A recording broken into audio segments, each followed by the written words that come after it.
Hello everyone, कैसे हैं आप सब। भूगोल में दूसरे अध्याय कक्षा 10वीं के दूसरे अध्याय प्राकृतिक संसाधन के भूमि संसाधन में हम अंतिम पाठ करने वाले हैं, जिसमें भूक्षरण व भू संरक्षण के बारे में चर्चा करेंगे। भूक्षरण होता क्या है? तो मृदा जो है विविध प्रक्रियाओं के द्वारा उसका स्थानांतरण होना जो है, स्थानांतरण का अर्थ क्या होता है कि एक जगह से दूसरे जगह जाना।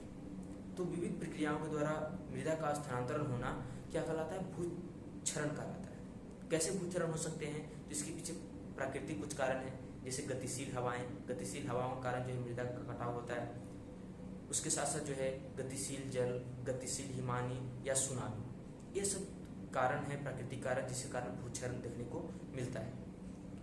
भूक्षरण जो कि कहीं न कहीं मृदा को जो है अनियमित कर देता है, जिससे कि वो पहले की अपेक्षा उपजाऊ नहीं रह जाता है, उसकी गुणवत्ता को कम कर देता है और उसकी गुणवत्ता जो है उसमें ह्यूमस की मात्रा कम हो जाती है, निम्नीकृत हो जाता है, जिससे उसमें जो है फसल उपजाना बहुत कठिन होता है। उसके कुछ मानवीय कारक भी हैं जिससे भूमि का क्षरण देखने को मिलता है, जैसे अधिक पशुचारण। अधिक हम अगर पशु को चराते हैं तो उससे भी भूमि का जो है उस पर गलत प्रभाव पड़ता है और उसका जो ह्यूमस की मात्रा ये सब है वो निम्नीकृत हो जाते हैं, तो बहुत ज़्यादा प्रभाव पड़ता है। उसके साथ साथ अगर बात करें तो खनन, अगर हम खुदाई करते हैं तो उससे भी जो है मृदा जो है उस पर गलत प्रभाव पड़ता है। उसका जो ह्यूमस की मात्रा है वो निम्नीकृत हो जाता है, क्षारीय हो जाता है या लवणीय हो जाता है, इसका रूप देखने को मिलता है। उसके साथ साथ जो है खनन के साथ साथ अगर हम उस पर ज़्यादा रसायन का प्रयोग करें तो ज़्यादा रसायन का प्रयोग करने से भी जो है इस पर गलत प्रभाव पड़ता है। तो इस प्रकार से कुछ मानवीय कारक भी हैं जिससे कि मृदा जो है उसका क्षरण होता है, उस पर गलत प्रभाव पड़ता है, अम्लीय और क्षारीय। इस प्रकार से मृदा का स्वरूप देखने को कभी कभी मिलता है, जिससे कि उस पर फिर से जो है अच्छा फसल उपजा पाना बहुत ही कठिन होता है। तो इस प्रकार से हम देखें भूक्षरण के बारे में।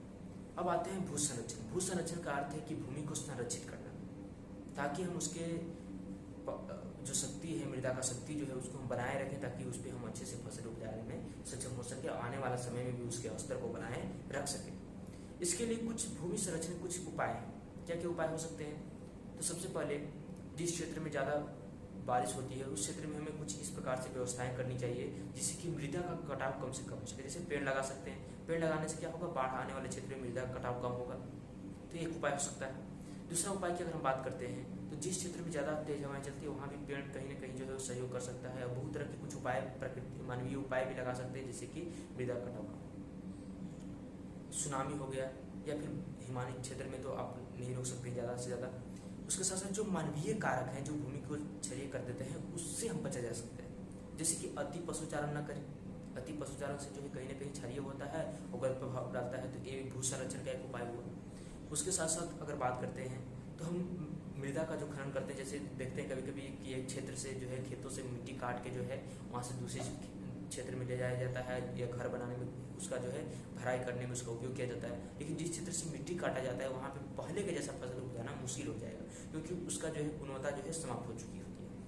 तो खनन जो है वो कहीं ना कहीं नुकसानदायक है। उसके साथ ज़्यादा रासायनिक खादों का प्रयोग न करके हम प्राकृतिक जो अपने द्वारा खाद बनाए जाते हैं, जैविक खाद जो होते हैं, उसका प्रयोग करें तो सबसे ज़्यादा हमारा जो मिट्टी है उसके लिए लाभदायक हो।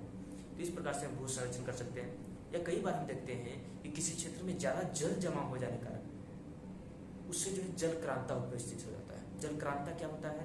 किसी क्षेत्र में मिट्टी पे ज़्यादा दिन तक जल उपस्थित होने के कारण उसकी मात्रा जो है लवणीय हो जाता है, जिससे मिट्टी का लवणीय होने के कारण उसमें उपजाऊ क्षमता क्या हो जाती है, कम हो जाता है, उस पर फसल उपजा पाना मुश्किल हो जाता है। जैसे पंजाब हरियाणा के क्षेत्र में जो है जल की ज़्यादा उपस्थिति के कारण जलक्रांता उपस्थित होते देखा जाता है। तो इस प्रकार से जलक्रांता एक समस्या है। और कई क्षेत्र में जो है कहीं पे ज़्यादा बारिश या ज़्यादा सुखाड़ के कारण इससे भी जो है मिट्टी पे गलत प्रभाव पड़ता है, तो इससे जो है हम संरक्षित करने का उपाय कर सकते हैं। और ये सब कुछ बातें हैं जो भूमि संरक्षण किया जा सकता है। ये कुछ उपाय हैं जिससे हम भूमि को संरक्षित कर सकते हैं, उसको अम्लीय और क्षारीय होने से बचा सकते हैं और उसके पहले की जैसे उसकी उपस्थिति, उसकी मात्रा को, उसकी शक्ति को बनाए रखने में मदद कर सकते हैं। तो आज हम देखें भूक्षरण, भू संरक्षण। तो इस प्रकार से आपका अध्याय समाप्त हुआ। तो इसमें अगर कोई भी प्रश्न हो तो आप जरूर पूछें, उस पर हम वीडियो बनाने का प्रयास करेंगे। धन्यवाद।